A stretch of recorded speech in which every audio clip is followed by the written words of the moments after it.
And welcome. My name is Nigel Lewis and I'm a property journalist, and I'm here today to talk to Eddie Hooker, who is the Chief Executive of the HFIS Group, and we are going to chew the fat on some of the main topics facing the property industry and landlords today.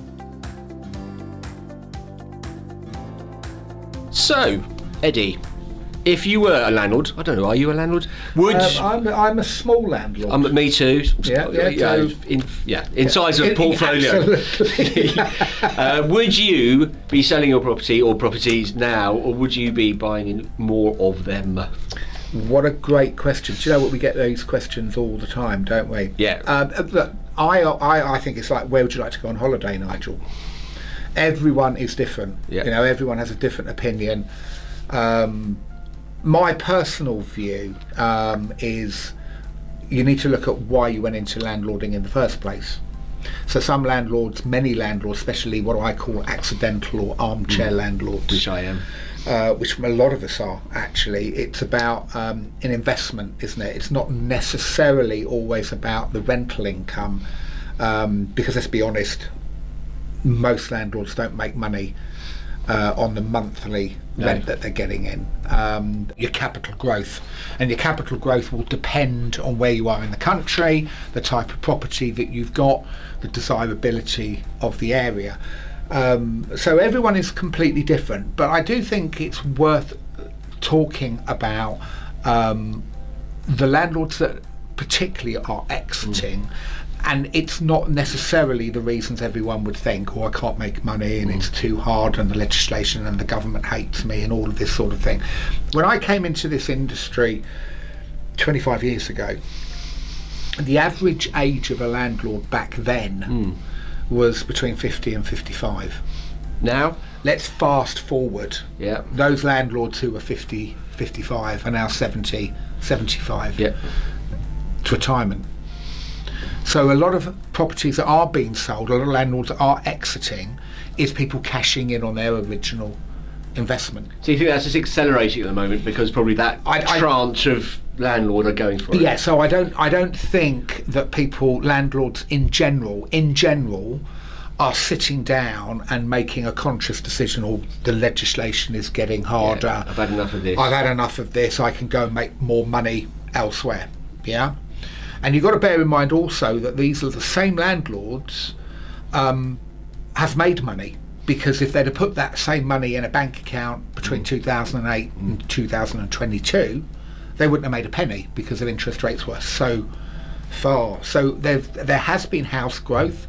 There's been quite a lot of house growth or property growth. Yes, it's slowing down now, and a lot of landlords are probably sitting there thinking now is the time to cash in on that capital growth that I've got. Yeah.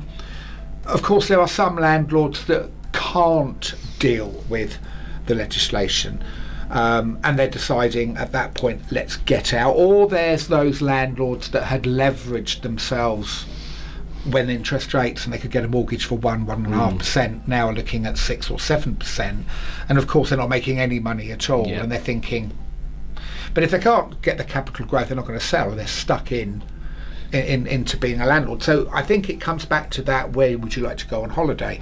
Everybody is going to have a different reason, and I'm not sure it's right that we sit down and say, well, the reason landlords are exiting is because the regulations are getting harder.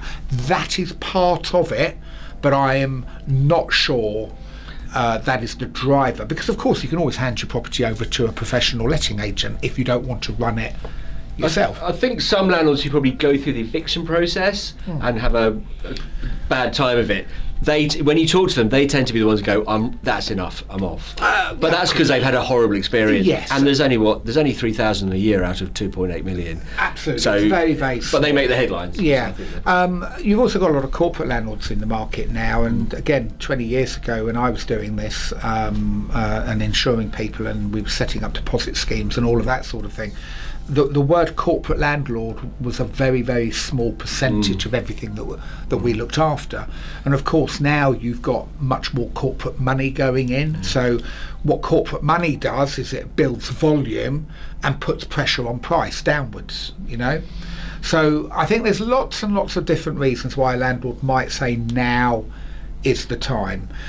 Unfortunately, what we don't have in the market, and maybe this is what part of the Renters Reform Bill will deal with the property licence or the property portal, or as someone said to us earlier this morning, is this licensing by the back door?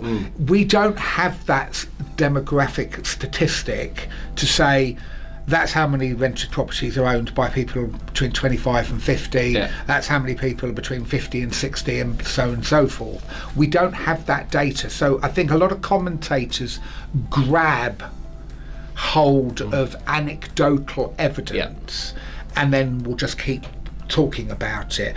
Would I continue to invest is probably a side question. Would I want to? Now I'm a bit like you, Nigel. I've got no desires to become portfolio landlord. No. If I can have a couple of properties to look after and leave to the kids one day, isn't that what most of us do?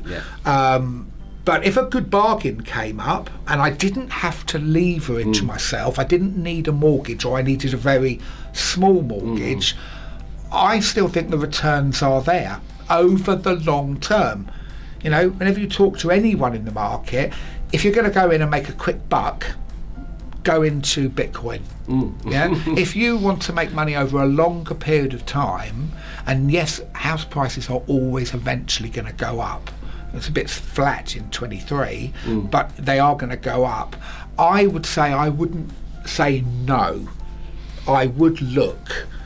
I certainly wouldn't offload what I've got currently, just because they've got a new bit of legislation coming down the line. I always say there's no such thing as house prices. There's just homes and properties that people competitively bid for because there aren't enough of them around. Consequently, the person with the highest bid is the one who buys it, and therefore the price, let's call it, goes up.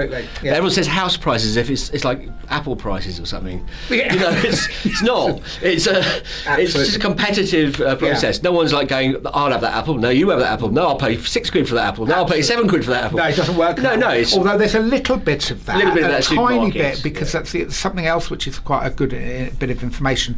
There is a glut of 1 to 2 bedroom flats on the market. So if you're looking at where most landlords would like to be and what the tenant market needs is your 3 to 4 bedroom houses. You know, there's a load of flats on the market. Go into any of the main portals, flats are to a penny. You know, where the real difficulty for tenants and what they really want is their 3 to 4 bedroom houses. In other words, they've got a family, they're growing up.